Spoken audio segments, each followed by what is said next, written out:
आज एकनाथ शिंदे साहेबांच्या नेतृत्वाखाली या नवी मुंबई महानगरपालिकेच्या निवडणुकीमध्ये 42 जागा आम्ही निवडून आणलेल्या आहेत।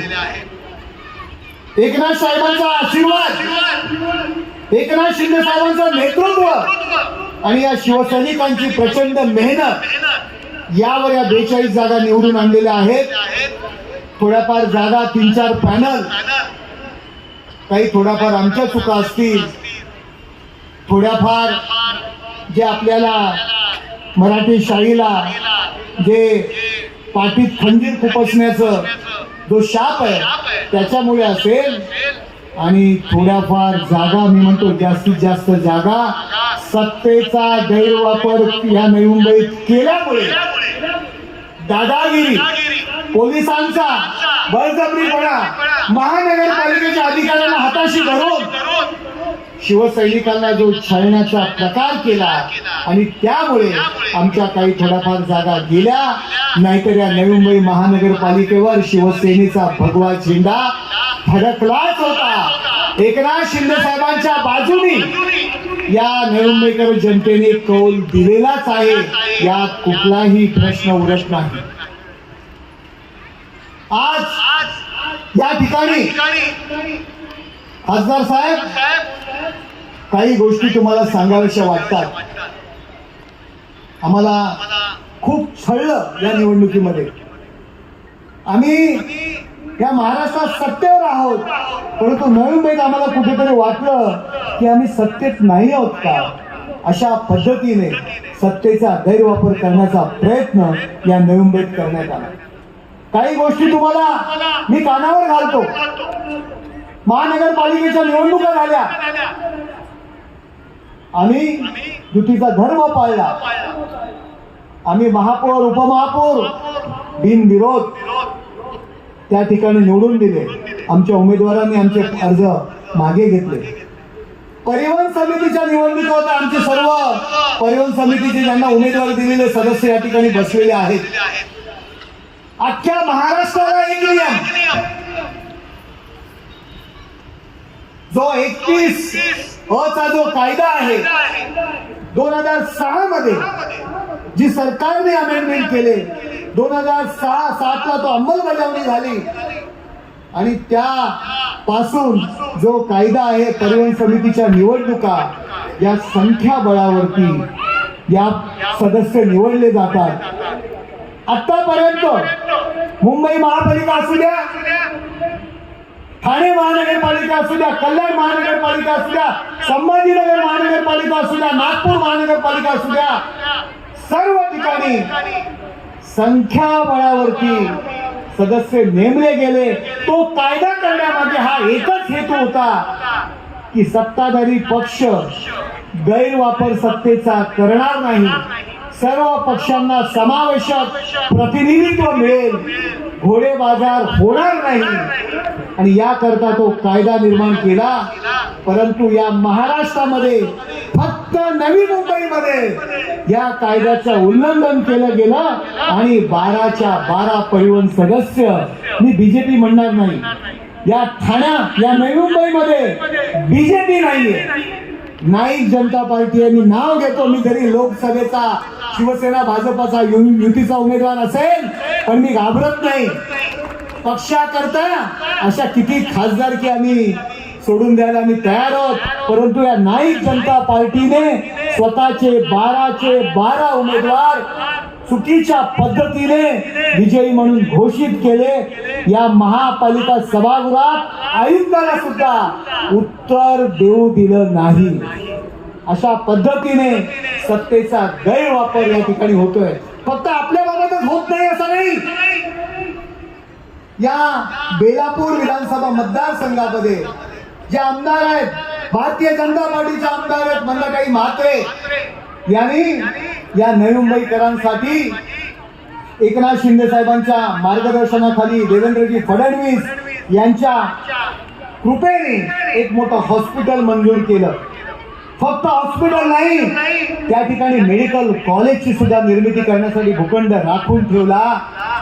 परंतु संख्याबळ आणि आपल्या सत्तेच्या जोरावरती त्याला सुद्धा विरोध करण्याचा प्रयत्न त्या महासभेत केला गेला, त्याला विरोध केला गेला. परंतु आज माननीय मुख्यमंत्र्यांचं मी खास करून अभिनंदन करेल, आभार मानेल नवी मुंबईकर जनतेतर्फे. आज जो हिंद की चादर या कार्यक्रमामध्ये माननीय देवेंद्रजी फडणवीस यांनी मंदाताई जे घेत असले, जे सुरू करत असलेलं हॉस्पिटल आहे ते नवी मुंबईत होणार ही घोषणा केली. म्हणून शिवसेनेतर्फे आम्ही देवेंद्रजी फडणवीस यांचे आभार मानतो. गोरगरीब जनतेच्या करता, गोरगरीब रुग्णांकरता हे भलं मोठं हॉस्पिटल या ठिकाणी होत आहे आणि मंदाताई त्यासाठी पुढाकार घेतात. एकनाथ शिंदे साहेबांनी तो हॉस्पिटल मंजूर केलेला आहे. काही नतद्रष्ट मंडळींनी त्याला विरोध केला, परंतु आता हॉस्पिटल त्या ठिकाणी होत आहे. आणि शिवसेना पूर्णपणे मंदाताई म्हात्रे यांच्या पाठीशी उभी राहील, त्या हॉस्पिटलच्या पाठीशी उभी राहील असं या ठिकाणी आम्ही जाहीर करतो. आणखी एक नवीन नियम हे कमिटी नेमले म्हणे. या महानगरपालिकेमध्ये नगरसेवकांचा कुठलाही प्रस्ताव आणायचा असेल, प्रशासनाचा कुठलाही प्रस्ताव आणायचा असेल तर तो त्या कमिटी समोर जाणार. ती कमिटी ठरवणार की महासभेत तो प्रस्ताव आणायचा की नाही. हे काय चाललंय? ही कुठली लोकशाही आली? पण मला या ठिकाणी सांगायचं आहे, या मतदारसंघाचा खासदार नरेश म्हस्के आहे. आमचे नेते एकनाथ शिंदे साहेब आहेत. आम्ही दोघेही महानगरपालिकेचे नियम कोळून प्यायलेलो आहे. आमच्या साथीला डॉक्टर श्रीकांत एकनाथ शिंदे आहेत. अशा पद्धतीने जोर जबरदस्ती करण्याचा प्रयत्न केला, त्या महानगरपालिकेमध्ये तुम्हाला आम्ही बसून पण देणार नाही. तुमच्या खुर्च्या आहेत ना, जो टांगा पलटी म्हणतो ना, मी खुर्ची पलटी करून टाकू. हा खासदार त्यांचं नेतृत्व या सर्व नगरसेवकांचं करेल आणि शिवसैनिकांची ताकद काय असते ना तुम्हाला आम्ही दाखवून देऊ. तुम्ही आमच्या श्रीकांत शिंदेवरती टीका केली. 3 वेळचे खासदार आहेत ते, कधी पराभव स्वीकारला नाही त्यांनी. तुम्ही त्यांना चॅलेंज करता. माननीय नरेंद्र मोदी साहेबांना विचारा, अमित शाह साहेबांना विचारा, संसदीय कार्यमंत्री किरण रिजिजू यांना विचारा, श्रीकांत शिंदे व्यक्तिमत्व काय आहे? ज्याला हिंदुस्थानचे पंतप्रधान भाऊ बोलतात त्यांचा तुम्ही टांगा पलटी करण्याची भाषा करता. अहो, तुमचा टांगा किती वेळा पलटी झाला हो? जरा सांगा तुम्ही. तुमचा पराभव किती वेळा झालाय? तुमच्या घरात पराभव ज्यांनी स्वीकारलेला आहे ती किती माणसं आहेत? आणि तुम्ही कोणाचा टांगा पलटी करण्याचा? नरेश म्हस्के सोडा हो. नरेश म्हस्के हा रस्त्यावरचा कार्यकर्ता आहे. नरेश म्हस्के, तुम्ही माझं काहीतरी उलट कराल, लोकसभेला माझं काम करणार नाही ही भीती कधी बाळगत नाही. पक्षापुढे खासदारकीचा आम्ही असं पाणी सोडण्यासाठी तयार आहोत. प्रथम माझा शिवसेना पक्ष आणि नंतर सगळी खासदारकी आणि आमदारी. या मतदारसंघात, ऐरोली मतदारसंघात जवळजवळ 27 नगरसेवक, 28 नगरसेवक शिवसेनेचे आहेत. खासदार साहेब, आम्ही युतीच्या बैठकीला बसलो. 20 जागा घ्यायच्या तर घ्या. आम्ही जाणार नव्हतो, पण एकनाथ शिंदे साहेब म्हणाले आपण युती धर्म पाळला पाहिजे. 20 जागा घ्यायच्या तर घ्या, नाही तर आम्हाला युतीची गरज नाही. आणि ज्या व्यक्तीने हे स्टेटमेंट केलं तो माझा मित्र आहे. पूर्वीच्या शिवसैनिकापासून त्याच्या सोबत मी राहिलेलो आहे. त्या व्यक्तीने भाषा केली 10 पण जागा तुमच्या निवडून येणार नाहीत. मी खास करून आकाश पडे यांचं अभिनंदन करतो. 2 वेळा त्या व्यक्तीला त्यांनी पाडलाय. तुमच्या 10 पण जागा निवडून येणार नाही.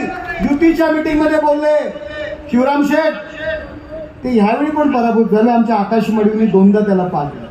त्यामुळे ह्यांची जी योग्यता आहे ना ती ह्यांनी समजून घ्यायला पाहिजे. या महानगरपालिकेमध्ये निवडणुकीत काम करताना शासनाने जे काय पोलिसांनी मला बंदोबस्त दिला होता, परंतु वेगळा एक माझ्या पाठीमागे 2-4 10-12 गाड्या असायच्या. नरेश म्हस्के 3:30-4 वाजेपर्यंत प्रत्येक वार्डात जायचा. तिथपर्यंत माझ्या पाठीमागे गाड्या फिरायच्या. कशासाठी फिरायच्या काय मला माहिती नाही. मला आनंदनगर चेकनगर क्रॉस केला की गाड्या परत जायच्या, खास फुकटचा बंदोबस्त मला त्यांनी दिला होता. नरेश मस्के काय करतो, कुठे जातो, कोणाला भेटतो, काय आम्ही घाबरत नाही. त्यांना घाबरवण्याचा प्रयत्न केला, परंतु आम्ही घाबरत नाही, कारण आमच्या मागे एकनाथ शिंदे साहेब आहेत. आमच्या मागे धर्मवीर आनंद दिघे साहेबांचा आशीर्वाद आहे, तो तुमच्या मागे नाहीये. 10 जागा पण निवडून येणार नाहीत, 42 जागा निवडून आल्या. खासदार साहेब गेले 20 ते 25 वर्ष त्यांची इथे सत्ता आहे. या ठिकाणी आमचे माथाडी कामगार लो इन्कम ग्रुपच्या सोसायटी आहे. मी ज्यावेळी निवडून आलो त्यावेळी मला कळलं की त्या सोसायट्यांमध्ये कंडो नियम म्हणून एक नियम काढलाय. त्यामध्ये पाण्याचं काम नाही, ड्रेनेजचं काम नाही, काही कामं नाही करायची. मी म्हणलं हे का, तर नाही त्या सोसायट्या आहेत आणि ते म्हाडाच्या सोसायट्या आहेत, त्यांनी सिडकोनी दिलेल्या सोसायट्या आहेत. साहेब एकनाथ शिंदे साहेबांच्या नेतृत्वाखाली आम्ही मिटिंग लावली, आम्ही आंदोलनाचा इशारा दिला आणि एकनाथ शिंदे साहेबांनी तो निर्णय घेतला. सर्व सोसायट्यांमध्ये ती कामं सुरू झाली. 25 वर्ष यांना लोकांची कामं करता नाही आली. कसली तुमची सत्ता हो. अनेक स्मशानभूमीमध्ये CRZ नावाखाली लाईट पण नाहीये, रस्ता पण नाहीये. या आमच्या ठाण्यात बघा काय परिस्थिती. आम्ही नियम पाळत नाही हो. वन खात्याच्या ठिकाणी सुद्धा आमच्या स्मशानभूमी आहेत आणि CRZच्या ठिकाणी पण आहेत. अहो कसले नियम, लोकांसाठी कसले नियम पाळता तुम्ही.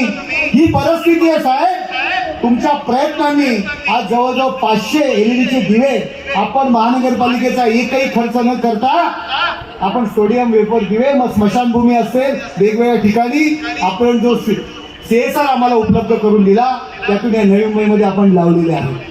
जवळजवळ प्रत्येक वॉर्डामध्ये आपण गार्डन्स असतील, आउटडोर फिटनेस असतील, अशी सेंटर्स खासदार निधीच्या माध्यमातून आपण उभी केलेली आहेत. कामाचा प्रचंड असा डोंगर एकनाथ शिंदे साहेबांच्या कृपेने. मला यांना एकच प्रश्न विचारायचा आहे. जर तुम्ही भूखंड जर म्हणता तर आता परवा कोणीतरी एक प्रेस कॉन्फरन्स घेतील, त्यांचं नाव काय, मिरजे. मी पाहिली, मी त्या सगळ्या चॅनलवर पाहिली, सगळ्या छोट्या युट्यूबर्सवर मिरजे.